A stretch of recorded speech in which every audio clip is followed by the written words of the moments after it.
Welcome to the Drunk Dietitians podcast, co-hosted by your favorite tipsy registered dietitians, yours truly, Sammy Previtt, co-owner of Dietitians of Palm Valley, and Jenna Warner, owner of Happy Strong Healthy. Us dietitian besties can't stand diet culture bullshit and love keeping it real. Our mission is for all humans to believe that they are made for so much more than chasing a smaller body. We are also here to share with you that food can be fun and pleasurable again. Although we're medical professionals, we are human too. We are not afraid to share our deepest secrets and how years of our lives were taken by diet culture. We started this podcast so no human has to feel alone in their journey towards food freedom. So grab your favorite cocktail and join us for our favorite casual happy hour and expect to laugh, cry, learn, and grow. Cheers.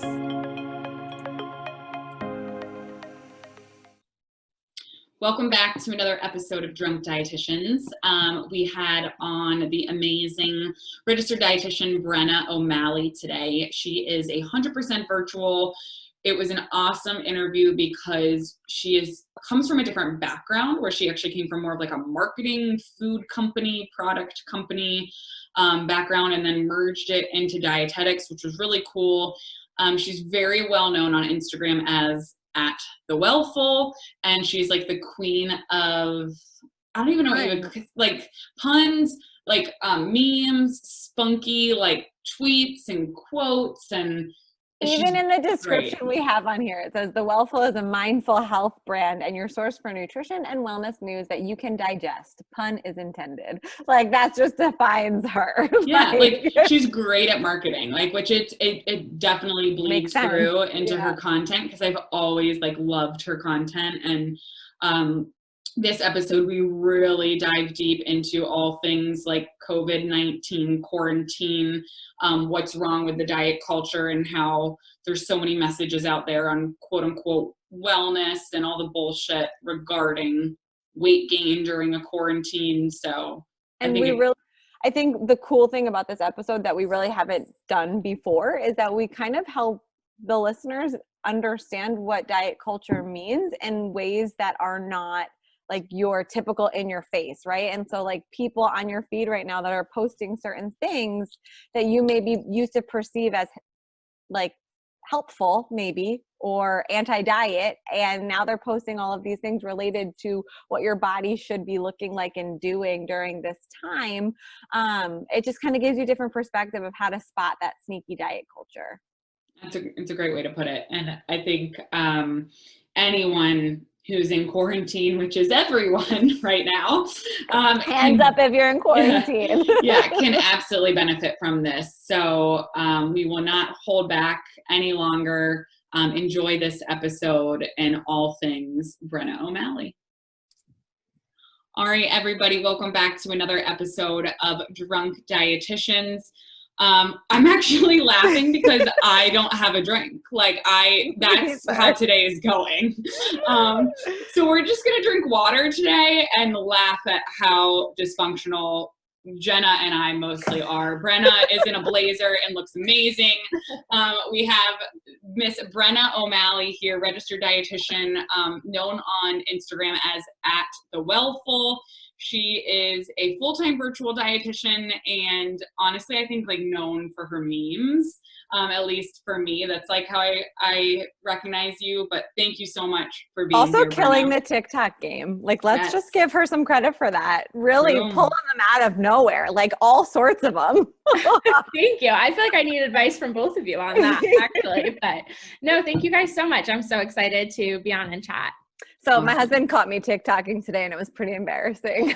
Not gonna lie. I feel like Jenna, you have a very like specific kind of TikTok where it's a lot of like jumping and like jumping and dancing. So I could see Matt being like, "What the hell is going on?" I was like, "Can you just stand here and like hand me?" Because I was doing one about like pastas, and I'm like, "Can you just hand me the box?" He's like, "I don't support this," and walked away. I somehow have convinced Luke, my husband, we haven't done it yet, but I was like, I think we can go viral I shouldn't put this out there because someone's going to steal it. You better But we're do this gonna- before we release I it. know, but we're gonna do something with Biggs, our French bulldog, and we have like a whole character written up for him, and he has a whole persona, and it's gonna be, and Luke is his voice, and he does like an accent, and I think it's gonna be really good. That's all I'm I gonna love say. that. This is what quarantine has brought us. Wait, we have a rapid fire game that we play that we're definitely going to play right now. And one of the questions used to be Netflix and chill or night out on the town as like, but I just feel like it's so unfair to ask you. So I'm going to kick off rapid fire right now with what is your favorite quarantine activity? It's not a rapid fire, but like, what have you been up to while you're home?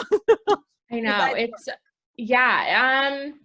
Oh, I hope I have like a good answer. I've honestly been baking more than I have normally, which has been kind of fun. My weekend plan. And like listening to podcasts. I feel like I'm like able to listen to more like fun podcasts. Like I love this one guy. He's like a comedian, Jared Freed. Oh my God, the You Up podcast. Yeah, the You Up podcast. And then he has his own that's like J Train. I was just listening to it. And I'm like, I love when a podcast puts out like daily things. And so now it's because I guess I like to be like overwhelmed with content or something.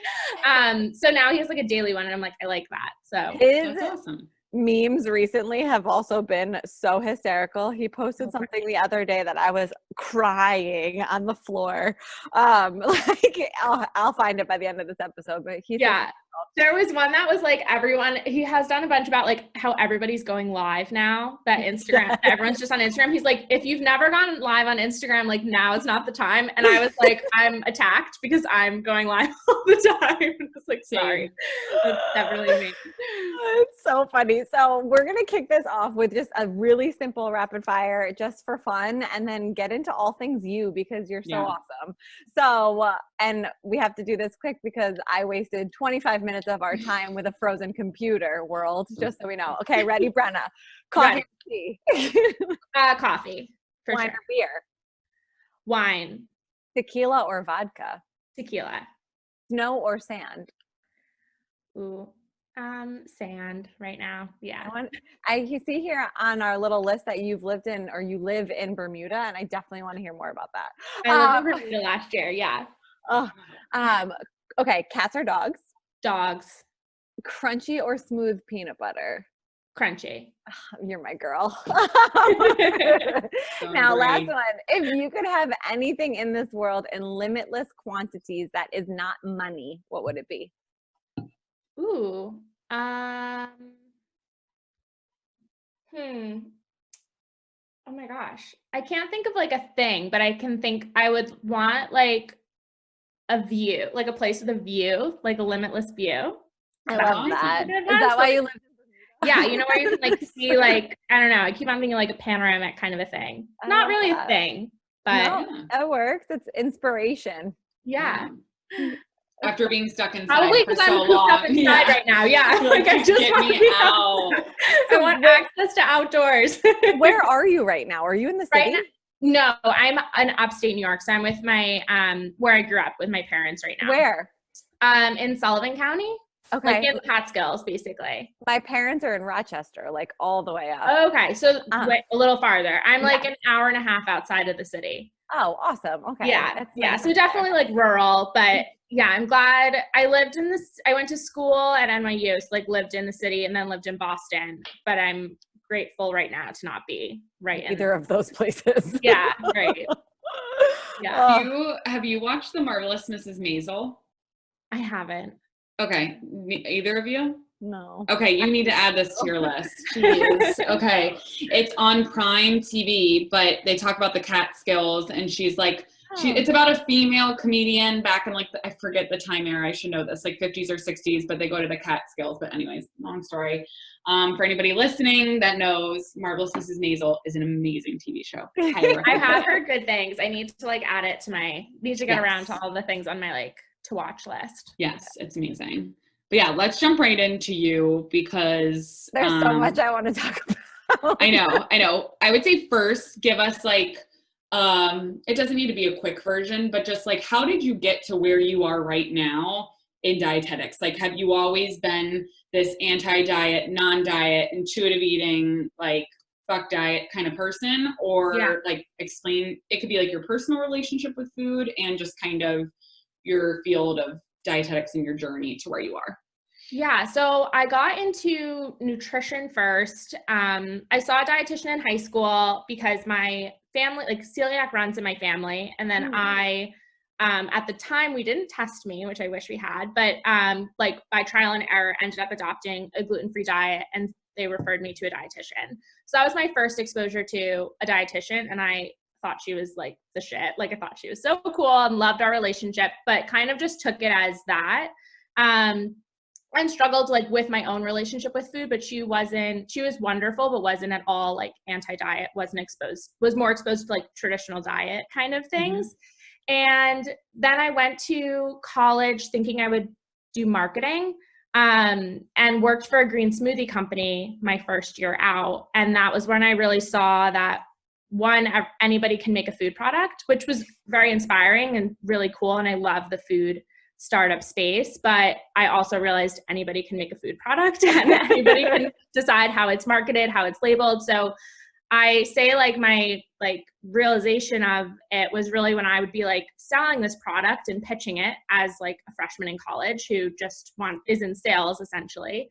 And people would be like, is this, how much sugar should be in this? Is this good? Is this bad? What about this ingredient? And was just like, wow, this is how people learn about food and health, is that they're asking, food products kind of, or they're asking like food marketing or learning from this. And just that everybody had these different like sets of criteria. Some people loved it because they were like, oh, it's all natural sugar. Some people were like, oh, there's too much sugar in this. I don't care where it comes from. And it was just like my exposure to how we learn about food. So then I decided to switch my major, study nutrition, because I wanted to be a dietitian who would start a food company, because I thought that would be a good marketing area. But then I really fell in love with like the client side of it, and worked for some really great dietitians in New York who like mentored me, and I learned more about the eating disorder space and like mindfulness and intuitive eating.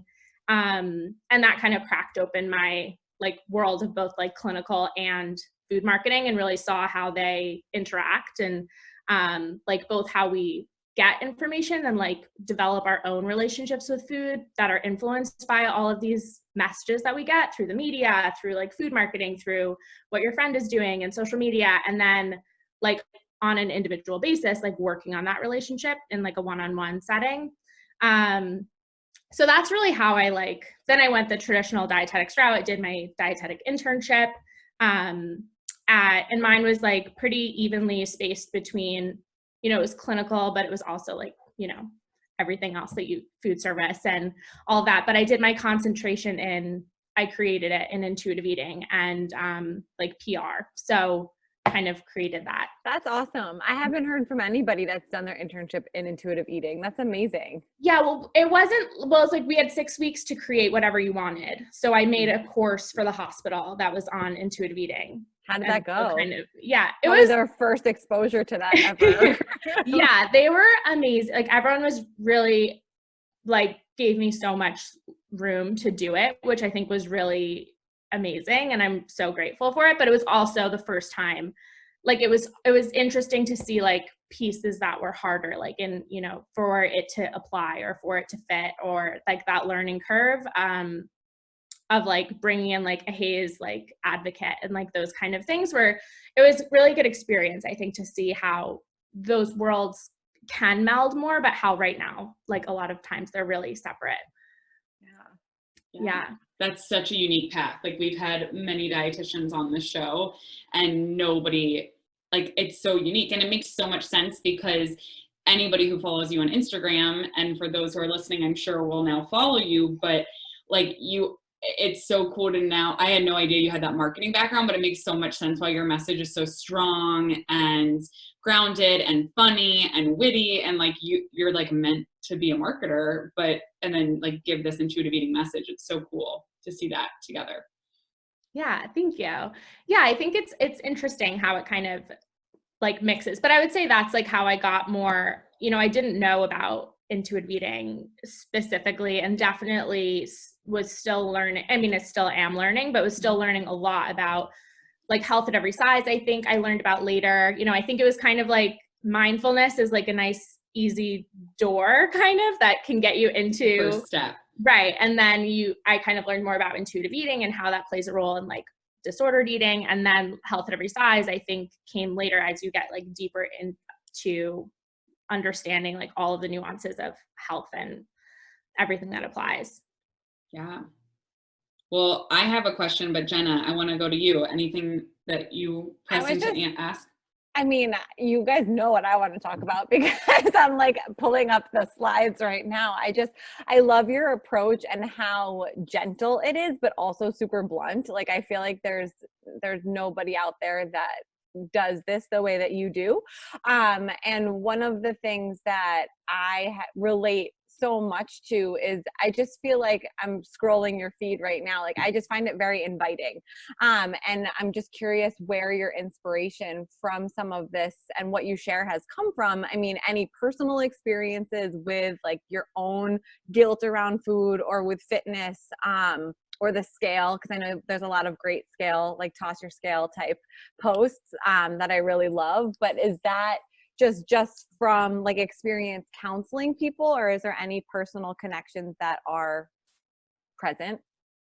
Yeah, I think definitely a combination. I think so in high school, when I found out something I really am passionate about, and like kind of before getting more into mindfulness and intuitive eating, was I really wanted to work with, and I still do work with, like food allergies, because I think it's an interesting place that can kind of mask disordered behaviors, just like an interest in health can too. And so I think when I first learned about being gluten-free, it was like definitely praised to be eating, you know, gluten-free was just considered healthier, and it was really easy.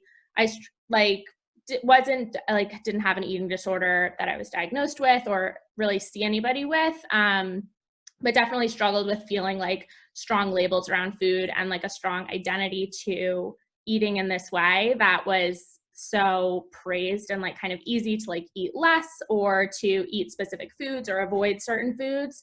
So I would say that was something that definitely came up for me and like I identify with a lot when I'm talking about it. But then I also take a lot of inspiration from just noticing how we talk about food and like these messages that we're getting a lot, and try to not necessarily like respond exactly when an article comes out, but when I'm seeing a message a lot that's on Instagram or kind of hearing these things, like trying to respond as directly as possible without necessarily like calling out an exact account or an article, but kind of to rebut those things.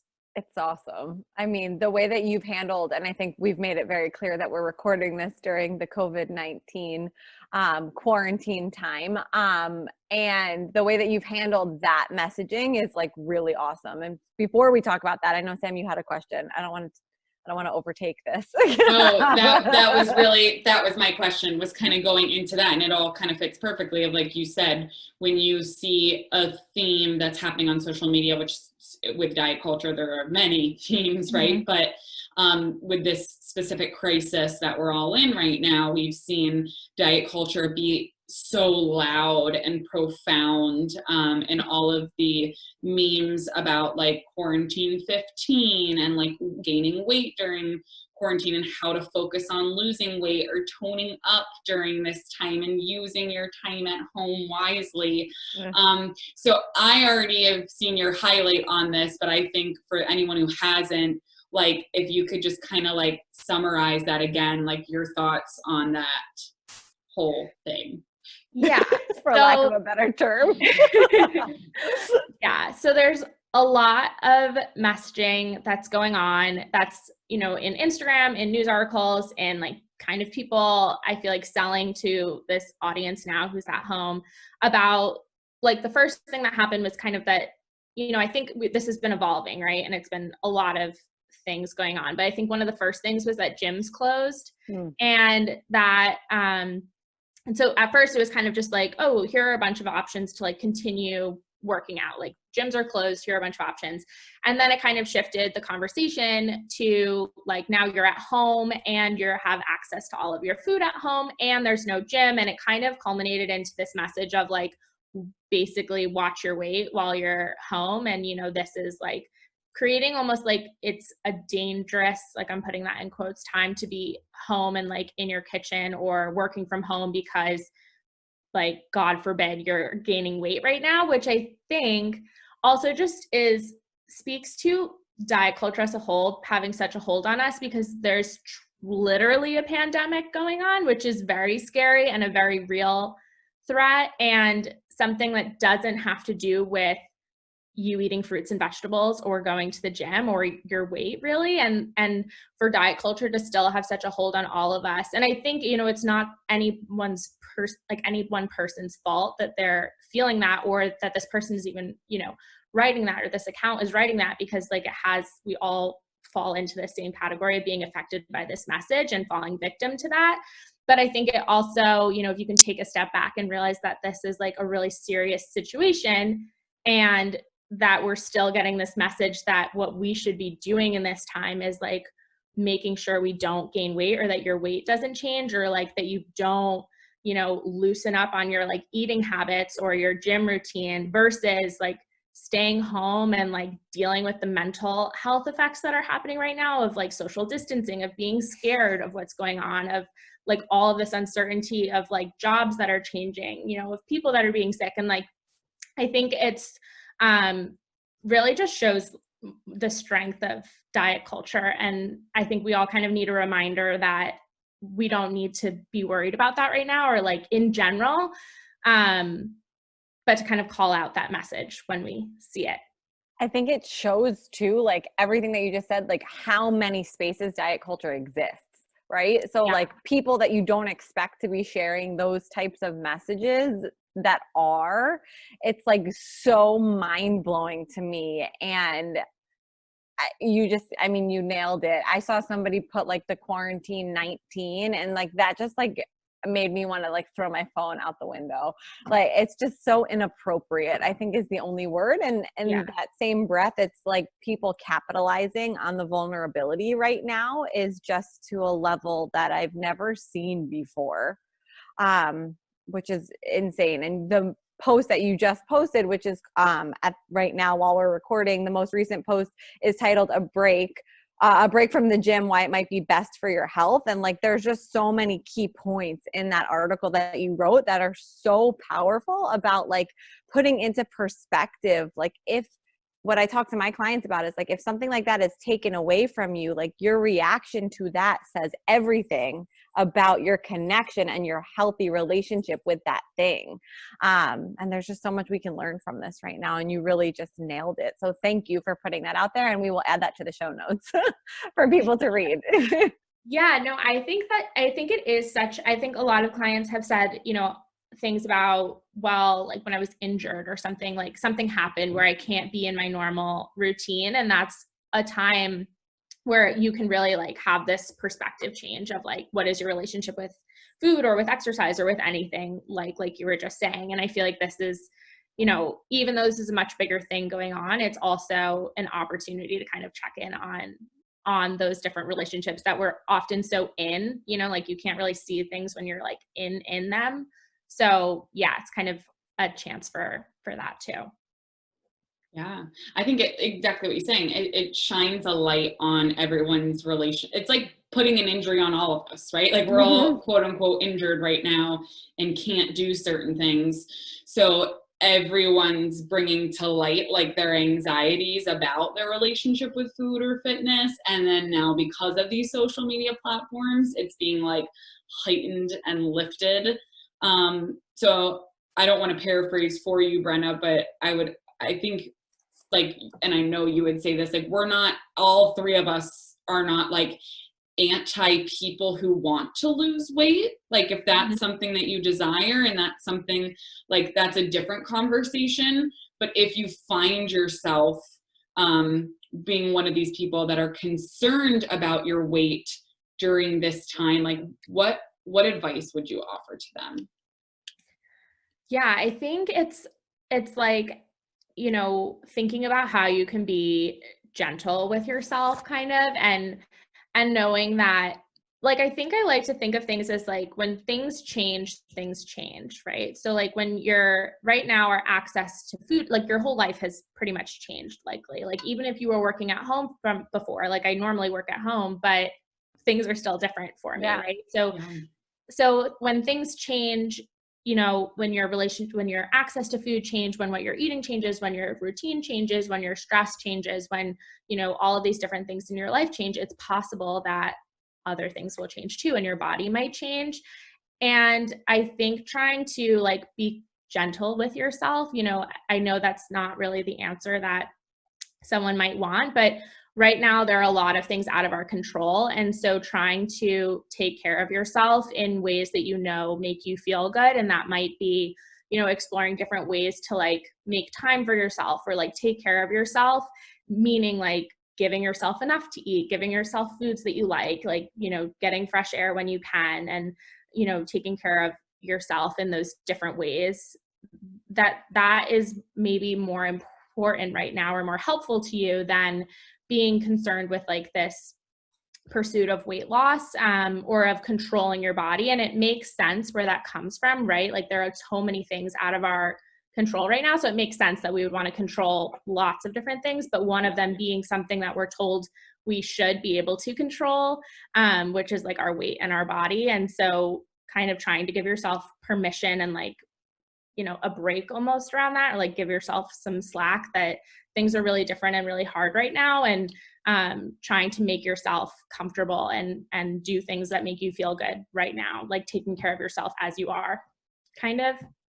I've been telling clients too that like if you can create self-care strategies amongst this chaos, like think about how that will translate into your life, like when things come back to normal, like how much easier it will be to continue those things like meditation or yoga or journaling or reading or walking, like when you go back into like normalcy. But like if you can do that now and create calm now, you'll be able to create calm in any scenario you're ever faced with. And I think that's like the message, that these messages need to be out there so much louder. I just keep thinking to myself, and for, I don't know if you know this, Sammy's heard this like a million times at this point though, but you know, if this had happened, this pandemic had happened like 3-4 years ago in my own life, like I would not be handling this right now. I would be a wreck. Like I'm like a self-diagnosed like ex-fitness addict who, like, if my gym was taken away from me like 4 years ago, I would not be okay. And so it's a really great time, I feel like, to like really look at like your growth too, and like reflect back on, you know, your own journey and process, and like really give yourself the credit for the things that you are able to overcome or that you have. And like really now's the time to be proud of where you are in your own journey too, which I think is also something that like we need to be reminded of sometimes. Like that's what I've been like journaling about and like meditating on, is that like, you know, like good for me that like here I am right now, like doing okay with like the walking and the less movement. And, you know, just like what you were just saying, like if everything changes, everything changes. But if nothing changes, nothing changes. And we can continue these habits that make us feel good despite what's going on in the world, I think is a really powerful reminder. Yeah, I love that, actually. I think that's a good reminder too. And I think something that also made me think of that, like this post, you know, about having a break from the gym, is like, even when I was in high school, I remember like, you know, probably in a more, you know, struggling with like my relationship with like food and my body spot, and was talking to my dietitian and was saying something about, must have been like a break between like, you know, sports seasons, and was like concerned about this break between sports seasons and what that would mean for like my body and my weight. And I just remember her being like, what would you do if you were injured? Or like, what would you do if you couldn't work out for a few weeks, or, you know, this thing. And for me, it was one of those things that was just like that reflective question. I remember being like, oh shoot, like, I guess I need to think about that, because I was like, I wouldn't be very happy. Like, that would never happen. Yeah, right. But like, I think it's like just having the opportunity to like be able to ask yourself those things, and then also recognizing when like you do have that growth too, or like, you know, thinking also, like asking yourself those questions, and then also recognizing how different things are now or like can be in the future. Yeah. I think giving yourself credit, right? I think it's so easy. Like I see it all the time with a lot of like stay-at-home moms that we work with, or just people in general, but they'll be like, I don't do anything. And then I tell them to make a list of everything they do during a day. And I'm like, you do more than anyone I've ever met. Like, what do you mean you don't do anything? And like giving yourself credit for where you're at. That reminded me, sorry if I was looking down, I was looking at my phone. Fiona Sutherland posted a few days ago, it's okay to not be okay right now. And it's also okay to be okay right now. Yeah. And I think, you know, I'm sure we've all seen it with some of our clients, like you're almost like expecting something to not be okay. And some people are okay. Like I had a call today with a client who's like, I'm loving this. Like I'm at home with my husband and my puppy, and we were drinking margs on our balcony. And like, she was like, I'm more at peace than I've ever been. And of course she has empathy and like concern for the world and the state that the world is in. But like with your own habits, like I think so many people, like it's so hard with Instagram because we all have messages that we're pumping out. And like some people right now, like they need to become curious of why they're freaking out. And then some people like need to take note of like, wow, like my relationship with food and my body and fitness is like pretty damn good because I'm like feeling okay. It's stable, right? Like it's almost like a stability. Like we're recognizing instability or stability in these places. And I think this was a podcast we recorded recently that somebody said something like being at home with your significant other like made somebody that she was speaking with like realize how much more often she ate than her partner and like how that didn't feel good for that person. And then like it sparks a conversation. Like that's okay. You're hungrier, your metabolism's different, but like you look on Instagram and it's like, that's not okay. And you should not eat more than your significant other. Like there's just so much confusion. And like, I feel like this is a time where we're all kind of recognizing some of what makes us us. And our growth points. And there are some silver linings happening, right? Like there really are. You know, I did stop watching the news, so I do feel like that's why I'm a little bit more at peace. But yeah, there were a few times I was getting texts from Jenna, and I was like, "It's not okay. Like, are we okay? Like, what's happening right now?" I told her the other day before our last podcast, I was like, "I can't do this today," and she was like, what, do I need to come there? I'm like, yes. Like, but you know, I've had those phases. Like I had the phase too of like, I woke up and everything's fine because I work from home and nothing's going to change. And then I had the phase where like, I couldn't get out of bed because it was like the weight of the world and everybody I loved felt like it was on my shoulders. And like, then I came back to like, this is going to be okay. Like, I'm going to be okay. Right. I think sharing those kind of things, like both of or all of us have been doing is like, helpful. I don't know. Yeah. And it's okay to change. Like it's okay to be okay. And then for the next day to be like, not okay. Right. And like, or hours apart or whatever it is. And so, but I do think one silver lining to this is it's showing true colors of medical professionals on Instagram and what their messages are and what their values are. And I think it's awesome. And I think it immune stuff that you posted the other day of like how to spot a you reposted somebody's post and it was like how to spot, you know, what's the right word? The Instagram charlatans or whatever they're called. Like it was like if someone's in your inbox right now selling you something to boost your immune system, like say, get the fuck away from me. Yeah. I got a few emails over the past couple weeks from like brands wanting to do stuff. And I was like, whoa, this is not the time or like good at all. I was like, I didn't even answer them. I should probably be like, you should know that this is not okay. But I was like, wow, this is crazy to see in like full force. Yeah. I got a few direct messages from like MLM people. And I was like, first of all, you must have never read any of my posts. Like I literally am openly like bashing MLMs and tell people like, if you work for one, like just unfollow me. Like it's fine. Like I don't hate you as a person, but I hate your company. But like those, like, I couldn't believe like someone tried to tell me to boost my immunity and start Arbonne. And I was like, go read any posts at this point. Choose any of them. Well, Brenna, I'm staring at a bio that our interns put together on you, and they have in big bold letters, Brenna is a firm believer in 3 things, and they're so beautiful. Do you mind if I read them? Just to like share more about what the world needs to know about you.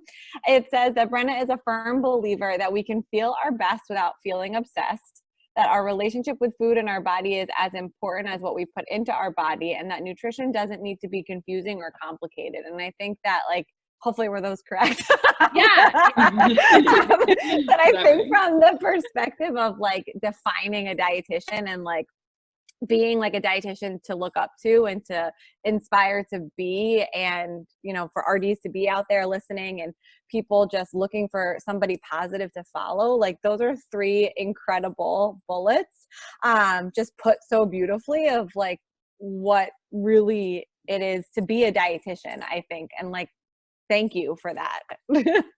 Thank you. No, thank you so much. Yeah, I feel like those are I'm really glad that I think that type of message is getting more traction right now too. Like I think even like a few years ago or like years ago, we're talking so much about like the specifics, and I think it's just about like zooming out into like the bigger picture of like that we're all people and like individuals. Remember the you know, food pyramid? That's actually really funny. You should just make a post about that. Like, remember the food pyramid? Remember, like, then that's what we were like learning. Do you guys actually like remember how like then they put like the guy on the side like climbing the food pyramid, like all the variations of it? Like, that's what we learned. Like, it blows my mind. It blows my mind. So funny. And just like all the loaves of bread on the bottom. I feel like it was like I was always like, what is this? Oh, it's really funny. Oh, well, Sammy, what else you got for Brenna before we go into those tipsies? I would say like give us what I would love if you pull up your Instagram right now and give us your most, I would love to know what is your most like engaged photo or video that you've ever put up. Like what has got the most traction? I would be interested. Like actual engagement? Yeah. Oh, I don't even know what that means, honestly. Like I like have an Instagram, but I'm like, tell me, I don't know. Like if you go on the back end, like what has the most like views or likes or comments or what, or it doesn't even have to be like the most engagement, but what was one that you remember that people were like, whoa, like, Yeah. like that aha moment. Oh, you know what? Actually, it's interesting. So it's kind of a recent one, but it's a tweet I had just like last week or a week ago or so. And so it's a tweet that says, I once had a therapist tell me that our bodies don't physically change very much day to day. And me thinking I looked completely different one day to the next was more about my perception of how I see myself than what I actually look like. And that's how I learned about body image. And so that was like one of my more engaged, that was, I guess, in the past year, according to Instagram, that was my most engaged engaged with posts. So, and that was kind of just about how I think also, yeah, so that was my most engaged with. It's incredible. I mean, that's such an incredibly powerful message. Yeah, I'll never forget when I talked to Brie Campos for the first time, and she just said, body image is more about your brain than your body. And I was like, wow, like, so simple, so profound, but like I had a discovery call today. People think just changing your body means happiness, but that literally has nothing to do with it. But the world that we're in tells us that has everything to do with it. Yeah, so, I know. I think body image is it's like one of my favorite things to work on with clients and talk about. I think it is so interesting and so powerful because it's like how you see yourself basically, right? And so like it's so interesting how it can be so influenced one day to another, but you're like, and it feels like your physical body is changing, or like that, you know, that you're seeing actual differences, but it's really so much more inside, and that it doesn't have to be that drastic, or like you can do things that like make that feel less scary and extreme. If there is somebody struggling with body image listening, what would be one thing that you could share with them to like kind of either draw their attention to or think about in like a different way? If there's anything, I know it's very person specific, but if there is anything We can call this our nutrition tipsy of the episode. Yeah. I would say so if you're struggling with body image, you said? Yes. Yeah, I would say to get curious and like maybe think about things that influence what changes your body image. So if it's like certain clothes that you're wearing or a certain workout class, or when you scroll by a certain person's Instagram, or when you walk by a mirror, or, whatever those are, you can probably do a big list. And sometimes I'll do like an exercise where we think about the center as body image, and all of these like rays on the outside, almost like a sun, are like things that influence it. And that can be pretty powerful to notice. Like for someone, it might be, when you like go on a walk, or like you meet a certain friend, or you're on stage for some reason, or whatever it is. And kind of noticing those different things that influence your body image can be a pretty big first step, because you're kind of drawing awareness to it and realizing that those things might have a lot to do with it versus your actual body. And it can be kind of a powerful like starting place. Yeah. Love that. A great visual. I'm a big visual learner. Anytime you can put something in front of me and like draw something, I'm like, oh, this makes sense. Yeah. But if I just try to listen to something, I'm like, yeah, I'm gone. So that's awesome. That's awesome. Well, thank you so much for all of this. This is amazing. And I feel like we're definitely going to have you on in the future for a part 2 of hopefully not another crisis, like, a more fun time. Yeah, like a more fun talk. But for anybody listening, what is the best way for them to find you, Brenna? On Instagram, I'm at The Wellful. It's THEWELLFUL. So there's only one L in full. But that's the best way to find me. Okay. I do want to ask you, where did The Wellful come from? Yeah. It came from me trying to create an LLC, and I made like lists of words I wanted to be, and then had to find one that wasn't taken already. And so I just wrote a bunch of words, and I was like, well, and like good and nourish and all these different things. And then obviously none of them were available. So I started putting them together, and I liked well and full, but I only liked like the FUL part, because it could be like mindful, beautiful, thoughtful was like the initial thought. Love that. And like that wellness comes from fullness instead of restriction. But really, I just made it up so that it's so that I fantastic. Yeah, I've always wondered that. And I remember when I first started following you, like I just kept calling you like Wellful. Like I would be sharing your post and I'd be like, the Wellful. And I was like, oh my God, what is her name? All I know is the Wellful. It's hard. It's great branding, because you like, I like knew you as the Wellful, and then I finally was like, oh, she's a person and her name is Brenna. But great branding. Love it. Thank you. Awesome. Well, thank you so much for being here. Stay safe during this craziness. Yes, and we'll definitely be chatting with you soon. Thank you so much, Brenna. Thank you so much. Guys, thank you so much for listening and being here with us. I am virtually cheersing all of you. We absolutely loved sipping on a cocktail with you and sharing as many nutrition tipsies as possible during this episode. We know there are a ton of pods out there, and we are so appreciative of your time that you spent listening to us today. Please be sure to check out the show notes for episode details and all of our guest information. We promise to keep bringing you the best and the most knowledgeable and fun guests we possibly can. Please be sure to subscribe, like, share, and post if you enjoyed our content today. And visit us on Instagram and Facebook at Drunk Dietitians to find out what is up next for us on the pod. We absolutely love you. We appreciate you and can't wait to spend more time cheersing with you soon.